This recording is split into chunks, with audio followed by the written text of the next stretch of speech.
Assalamu alaikum and hello everyone. I'm your host Henna Zuberi and welcome back to another episode of Justice for All Now. We will be discussing the Uyghur Human Rights Policy Act, which we are hoping will pass through the House today.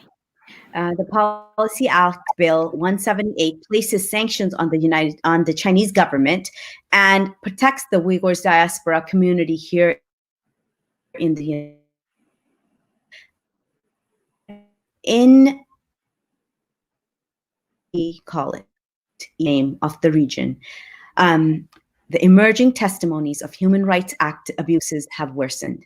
For years, China has been detaining ethnic Uyghurs and other minorities in re-education camps. These concentration camps are estimated to hold between 1 to 3 million Muslims, many indefinitely, and most are held without trial. There is no public information surrounding these camps. Joining us today is Sulayman Aziz. Sulayman Aziz, now residing in the United States, does not know where his younger brother Alim is held. Aziz heard Alim was sentenced without trial to 10 years in prison, either due to his travel to Turkey or from allegations of attending a Uyghur Academy meeting. To the Chinese state, either are signs of religious extremism. When Aziz attended a protest of the Chinese Communist Party treatment of Uyghurs in front of the European Commission building in Brussels on April 27, 2018, he met a friend of Alim's. This friend confirmed Alim was sentenced to 10 years and sent to prison in a place named Korla. The train between Golmud and Korla connects East Turkestan, as the Chinese call it Xinjiang, to the larger area of China. Now, in the show, we've talked about this several times, about the forced migration of Uyghurs from their homeland into mainland China. While many believe it to be a site of forced labor with extremely poor conditions, more worrying it is where others believe it to be the heart of forced organ harvesting for Uyghur prisoners. So today, Alhamdulillah, we have Sulayman Aziz, and we welcome him on the show. And we are hoping that he can shed some light on the situation there, and he can share with us the story of his brother. And we are going to be asking all of you watching that to adopt this case as a case of concern for yourselves, just as if your brother was imprisoned by an oppressive regime. Assalamu alaikum. Wa alaikum assalam, sister. Thank you for being here today, and thank you for being such a strong voice of advocacy for your people, and particularly for your brother. So take us, I would like you to tell me a little bit about yourself. You're here in the United States now. How long have you been here? Okay. First of all, thank you very much for having me in this very special day, because today we are expecting this Uyghur Human Rights Policy Act is going to be passed. So thank you very much. And I'm Uyghur. I've been in US for almost already 10 years now, since 2009.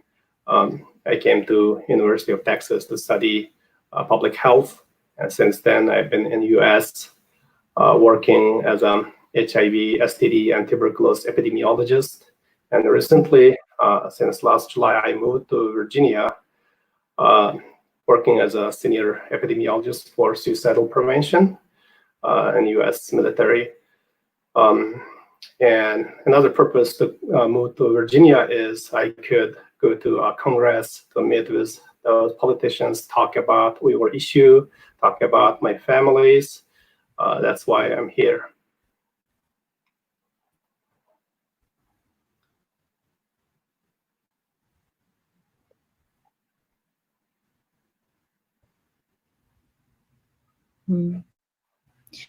So we're having a little bit of trouble hearing you, Aziz. So as I know it, you moved here from Tennessee, and I've heard you talk on numerous occasions. You were a part of our panel at ISNA, where you had gone over the history of your people and the history of East Turkestan, and educated the thousands of people that come to ISNA, which is the Islamic Society of North America's convention, with one of the largest Muslim conventions in the country. So when did you start talking openly about, when did you make that transition of being a student and just, working your daily life to actually getting up and talking about your people? In 2016 June, my brother was arrested. Mm-hmm. And at that time, we didn't know anything about this concentration camps and the persecution about Uyghur people and the jail, all those things. But I heard the news that my brother, Alam Sulayman, was arrested in June 2016 just because he went to Turkey to study Turkish, and for 6 months, and he returned back home. Actually, he was a dentist. He worked in a hospital in Shire County, the hospital called Uyghur Traditional Medicine Hospital. Mm-hmm. So after my brother was arrested, it was sad news. And then my mother, and I have 5 sisters, they all were very scared. They didn't want to contact with me. And and then they removed me from all their WeChat accounts, so I couldn't contact with them for a long time. And then I've been keep calling my mother because I was worrying so much about her. And in August 2016, my mother answered my phone and said, "Don't call me again." That was the last time I heard her voice. And she hung up. Since then, I lost all my contacts with my sisters, my mother, all my relatives. And I don't know their whereabouts. It's been almost 4 years now. Since then, I was being active. And then in 2018 started, I really become active to tell the world what happened to Uyghur people in East Turkestan. And I went to all the protests. I went to New York from Tennessee all the way to in front of UN building. And I went to Brussels in European Commission building to protest with other Uyghur brothers together. And there I heard the news about my brother. He was sentenced to 10 years for prison just because he went to Turkey to study Turkish. So I've been being active after my work in Tennessee. I participated in meetings to talk about Uyghur issues in colleges and synagogues. I told about what happened to Uyghur people, all the persecutions. So I've been being active, but I should be active more and more strong. So thank you for having me for this program. Yes. No, we're this is being broadcast on Muslim Network TV. It has been broadcast on satellite. It's beaming into people's homes. A lot of people who are not on social media, a lot of people who are not on activist circles, because a lot of times we're talking to a bubble. We don't understand. I might hear this story, you might hear several stories like this, but a lot of the Muslim community or just the wider community does not know what is going on. So when you say that he was extrajudicially arrested, what does that mean? Was he in Turkey and then he was taken away from there? Or was he in East Turkestan and he was picked up from? What do you know? Okay. I'll tell you a little story. My brother, Alam, he was an artist and he was a dentist. He worked with me in Urumqi in East Turkestan. That's a capital city. of so-called Xinjiang, Uyghur Autonomous Region in China. Xinjiang means new territory, by the way, but we call it East Turkestan. And so we worked together in dental clinic. I was a dentist. So I got a scholarship from Ford in 2009, and we had a big protest riot in July 5th. And right after this riot, I left to the US for my study, but my wife and my two kids were there. They didn't have passport. And that time for Uyghur people, getting passport was extremely difficult. You need to have money. You need to have a relationship with Chinese officials. So I traded my whole clinic with 3 passports. And after 1 year later, my wife and my twin girls, they got their passport and we joined in US here. It was very, very expensive passport. Approximately, it's more than 100,000 RMB, that's Chinese dollar. But that time, my brother couldn't get passport. It was difficult, and he wanted to come to US. He wanted to go to other countries. He's a young man. He was never married. But in 2014, China made this passport issue very easy for Uyghur people. And this is, we didn't know it was a passport scheme that helped people to get passport easily and they go abroad. And then in 2015 started, anybody who's in abroad, they had to come back, otherwise their parents, relatives will be in jail. So a lot of Uyghur people didn't know, and they went back home just because they would like to protect their parents. And then as soon as they arrived, they were arrested in the airport. Or if they don't go back home and their parents or wives, relatives were in jail. So my brother Alam, he got his passport in 2014, and he wanted to come to US, but his visa application was denied. And then he went to Turkey. And he studied Turkish about 6 months there, and then he saw maybe life is better for him to go back home. Since my mother is an elderly lady, she is 75 years old. She's been keep asking at least one son should be with her, so she said I should go back home. And then he went to back home in Shayar County, and there he worked in Uyghur traditional medicine hospital. He worked as a dentist. He worked for about a year, and he met a pretty girl, a nurse in the hospital, and they engaged to get married right after Ramadan. It was June 2016. It was about ending of the Ramadan, just before Eid. I called my mother, and then they were so silent. They sound so unhappy, and I asked her what happened, and she didn't tell me. And then later on, I called my sister, and she told me my brother was taken. I forgot. In 2014, my brother went to Turkey. And then in the beginning, in early 2015, he returned back. And as soon as he returned back to the airport, he was interrogated by the police. And he was so scared, and I was scared, but he was not arrested that time. Before he returned, I told him, don't go back, stay in Turkey.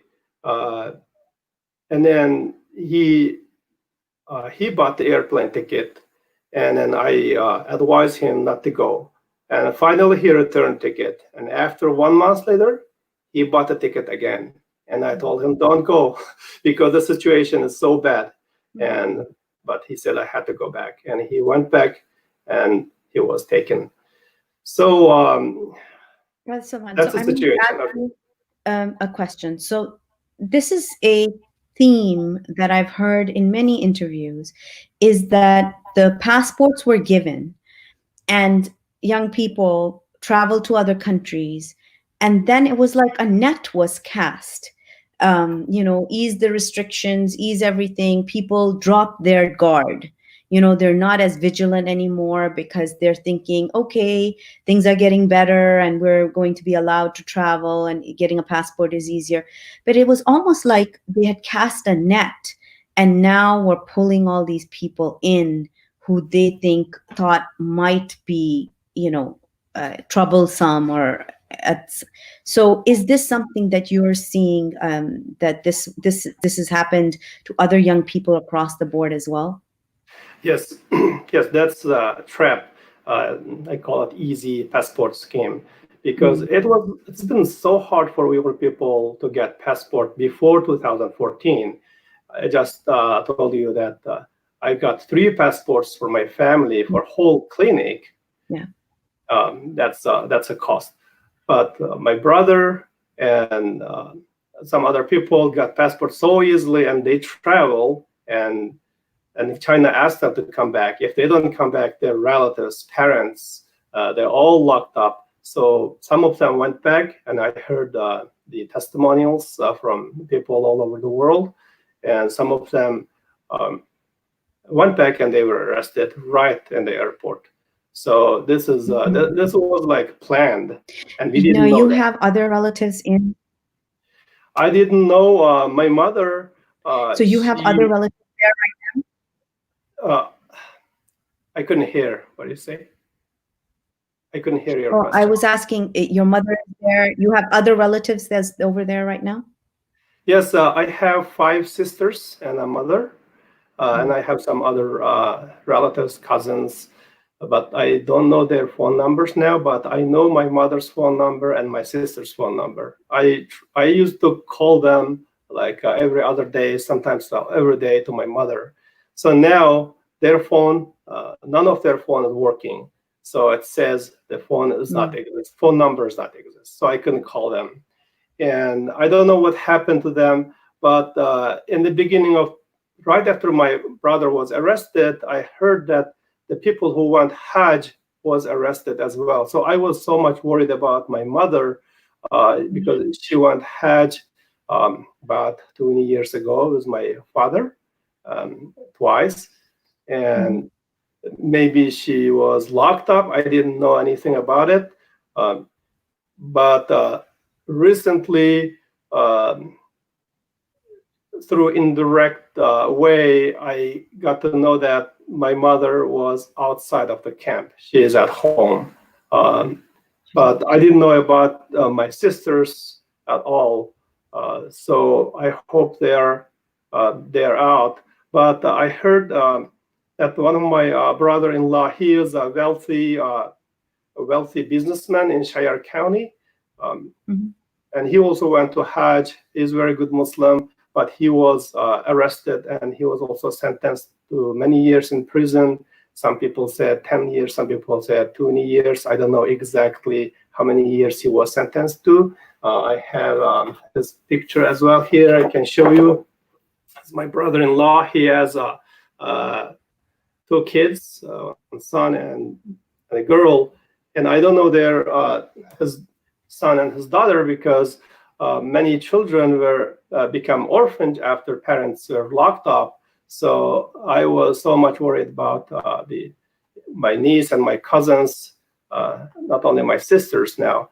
And then I tried to call police in Shire County. I called the government.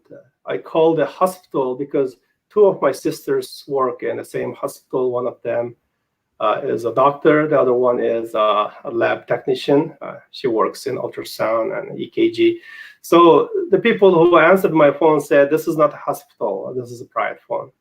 And then when I called police, the Chinese people especially, the answer said, "This is my private phone. This is not a police station." So I couldn't call police station, no government, no hospital, nobody. So I lost contact with my families. It's almost 4 years. This end of June, it will be 4 years since I lost contact with them.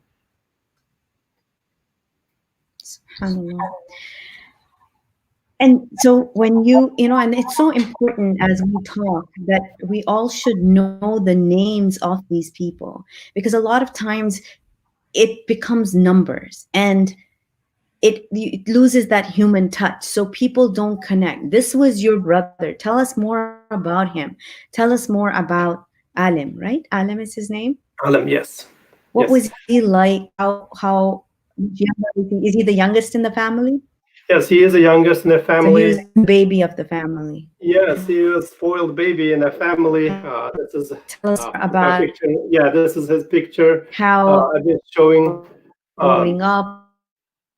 Yes, I've been showing this picture all over. He's now 34 years old.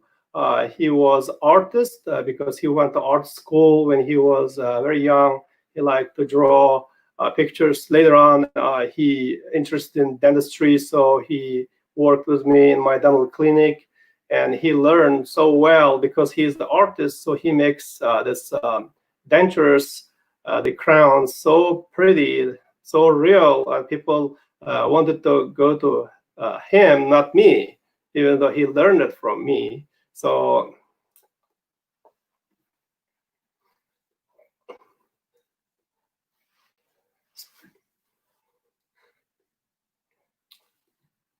he is so admirable.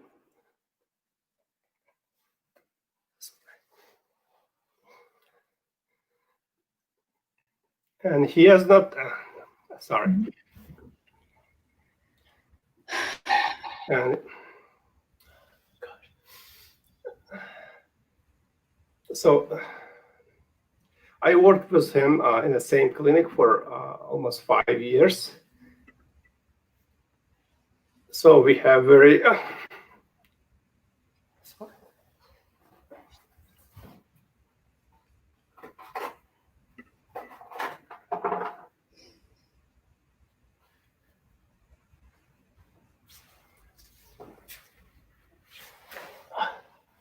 sorry for that. We have very, very good relationship. The brother and he's a friend. He's a good guy. So so after I left from him, he was sad, and he wanted to come, but his visa was application was refused, and then he went to Turkey. I told you, and after he went back, he wanted to get married, and then it was Ramadan, so they engaged and they got a house and everything, and right after Eid prayer, they already planned all the marriage things, and my mother was so happy that her last son will be married very soon, and but he was taken just before that. Then these are long. Like, so I wanted to ask you, while you are here, and since you started advocating, have you been approached by the Chinese government here? Not personally, but I receive phone calls very often, and many people said they also receive, especially like as soon as when I was in Tennessee, I went to a couple places to talk about this Uyghur issues. Some places, like for example, I went to a college, Christian college, and I give a talk in a school in a classroom. And then another place in Nashville, in a masjid, they have this the program like once in a year, like a Muslims festival, something like that. And I give a display of the pictures and I give talk. And right after that, I got a phone call from a Chinese embassy in Houston, Texas, and they said you should come and to the embassy and sign a document. And that kind of phone calls I received a couple times, but other than that, I receive phone calls almost every day. Sometimes, like, I receive them too. Yeah, so I think that's the different. But that's the main phone calls I received a couple times from embassy to come to embassy. That was like not automated phone, like a person called me. So I think that's the only thing. But other than that, I didn't get any threatening anything.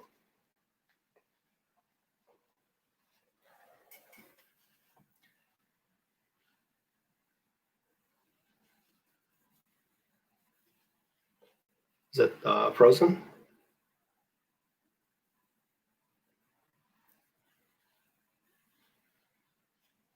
Is it frozen?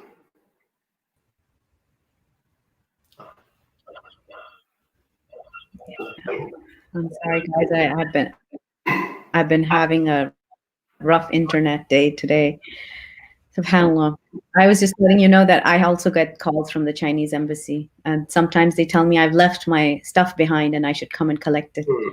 And like, I've never been to the embassy before. What did I leave behind? What do I need to collect?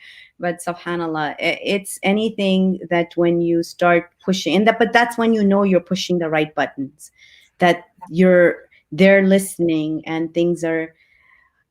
And I wanted to ask you, how do you balance that? How do you balance the need to speak up with the need to keep your family safe? And what doesn't act, because a lot of times we don't allow people to look at that, right? It's easy for someone who doesn't have investment there, a human emotional investment there, to come up and speak about this, because it's really not your life on the line or your loved ones' lives on the line. But here, just the act of speaking up and bringing attention to this, it can affect people. It can affect real human beings that you love. Please share that with us. Like, what is that thought process like? It takes so much courage. Yes, in the beginning of 2000, right after my brother was arrested, I was, like you said, worried about the safety of my mother, my sisters, and they said, don't call me, and I was removed from their WeChat account, and then I didn't call them for a couple of weeks, but I was so much worried, I couldn't sleep, and then finally I got the courage to call my mother. That was 16th of August 2016, and she said, don't call me, and hung up the phone. That was the last time. Okay, then I was very much worried about her. And then I heard the news that people who went to Hajj will be arrested, or people who have relatives abroad will be arrested. Then I waited until the end of 2016 not to call them. And then finally I got the courage and a call, and their phone all they said it's non-existent phone numbers. So I couldn't call them anymore. And then in the beginning of 2016, I began to give my testimony on YouTube, and I began to go to the protests, but still worried about, just like other people. And then 2018 started. I become really courageous that I should speak up. I should give my testimony about my family members. So recently, what happened? There's a trend. Maybe you heard about that. People who become very active, become in the news, being in the news. Their relatives are being released, and then a lot of Uyghur people being active since then. So we should, okay, here's a trend. So China now wants us to be silent. So they just release the people who are active. They release their parents, their loved ones, and then they become silent.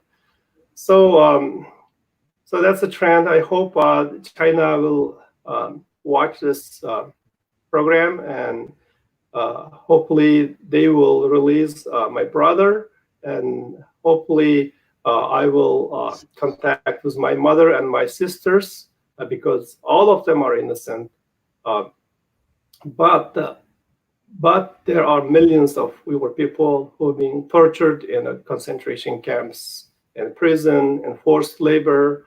They become victims of the organ harvesting, medical experiments, all kind of terrible things. Even those people outside of the prison camps, they live like an open air prison, because we just went through this this special Ramadan. We all stayed at home with our family members together, eat halal food.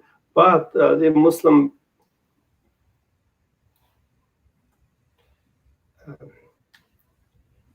the brothers and sisters, the Muslim people there, they're not only banned the Ramadan, but they are forced to drink alcohol and eat pork. So we have to speak up. We have to fight for the freedom of Uyghur people.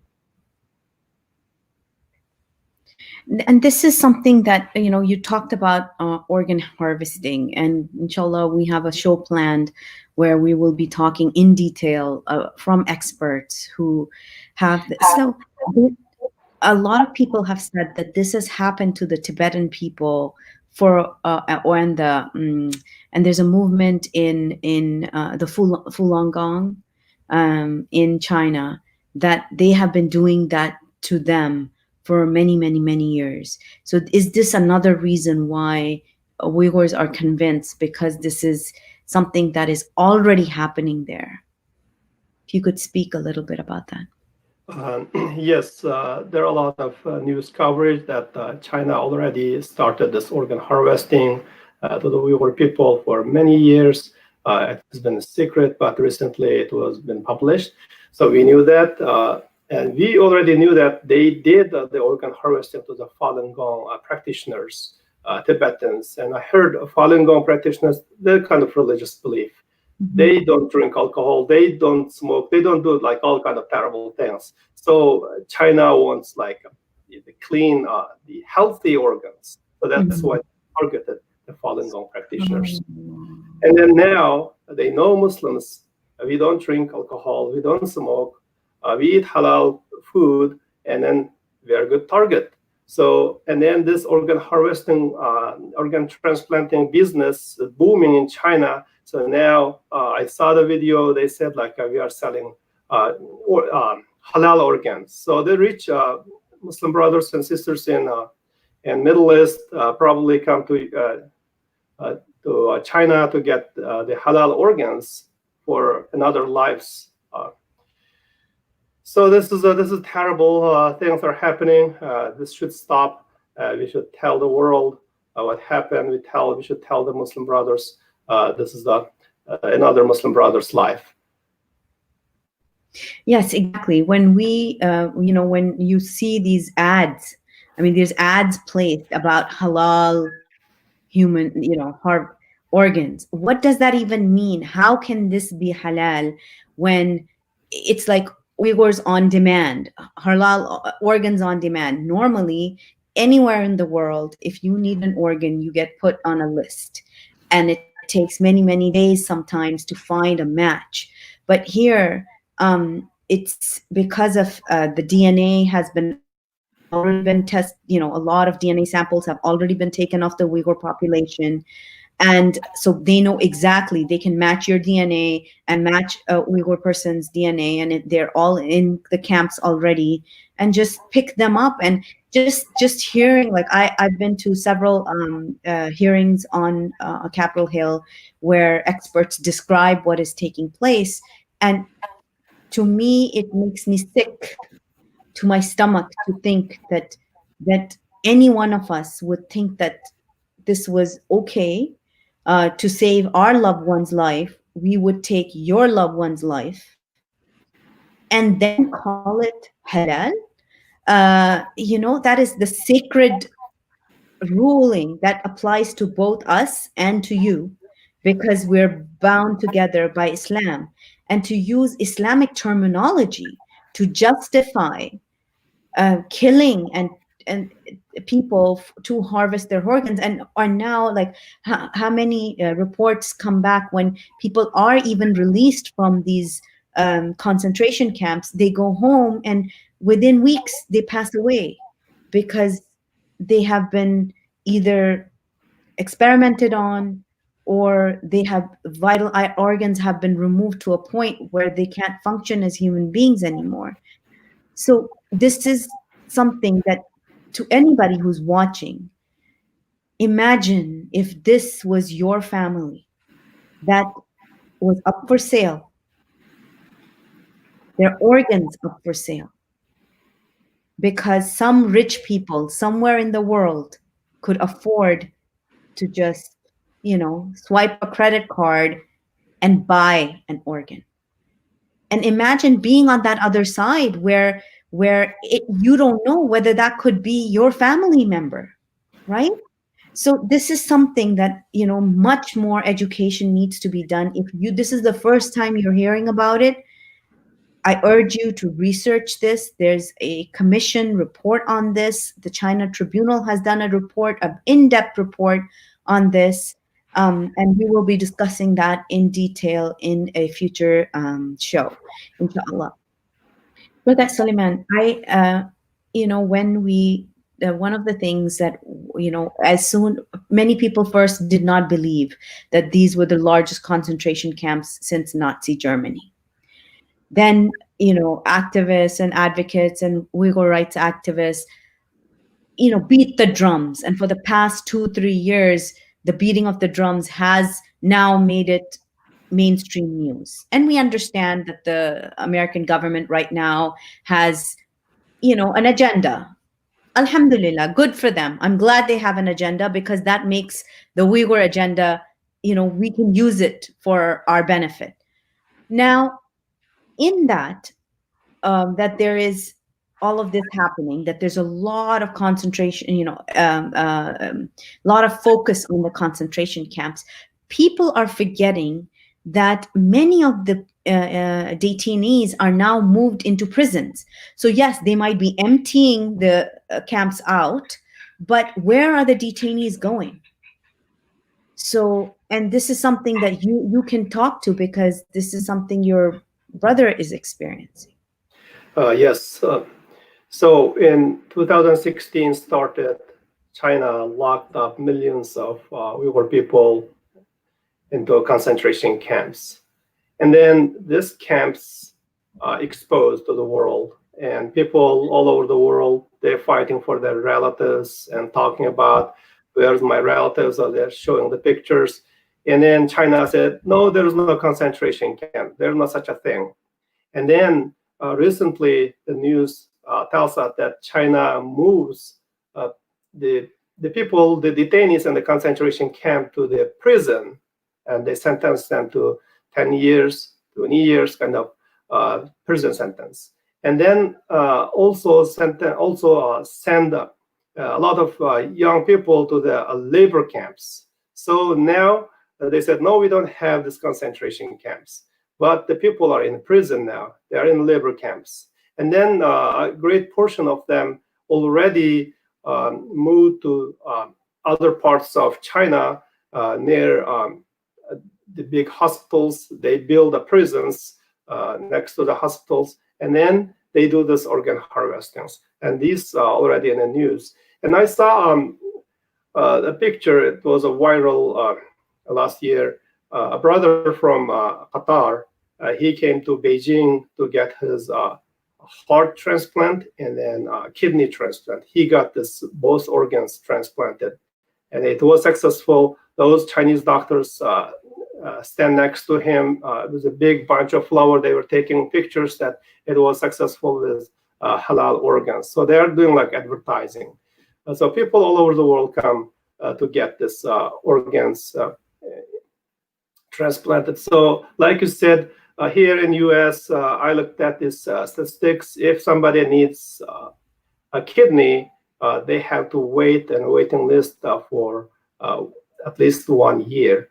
But if somebody needs a liver transplant, they have to wait 3 to 5 years to get a liver transplant. And for the heart, the same. But if you need a liver or kidney, when you call China, they said within a week, they will prepare a liver or kidney or heart to transplant for you. And then it says if it fails, next day, they will prepare another one. So that means they get it from the prison, maybe from the Uyghur people. And then I was so much worried about my brother. He is a young, healthy man. I hope he is not one of them, but I have to testify for him. he should be released and he is innocent.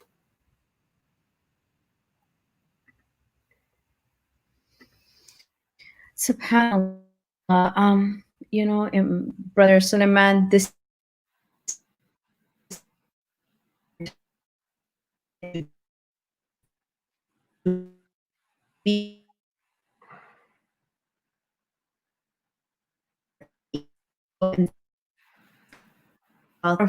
fact and cannot easily so applaud you for your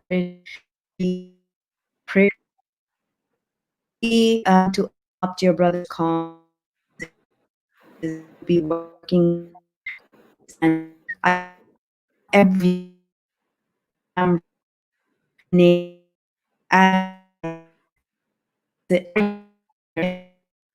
Yeah, internet must be very slow. I couldn't hear anything from you.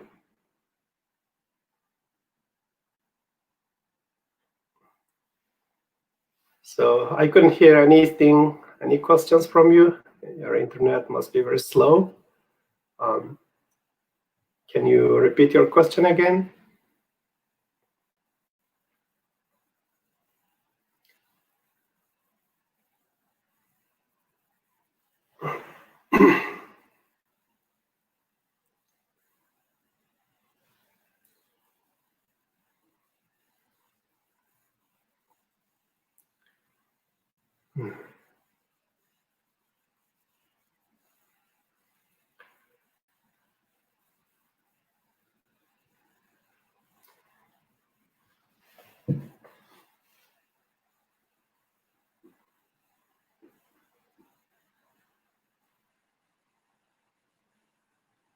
Is that end?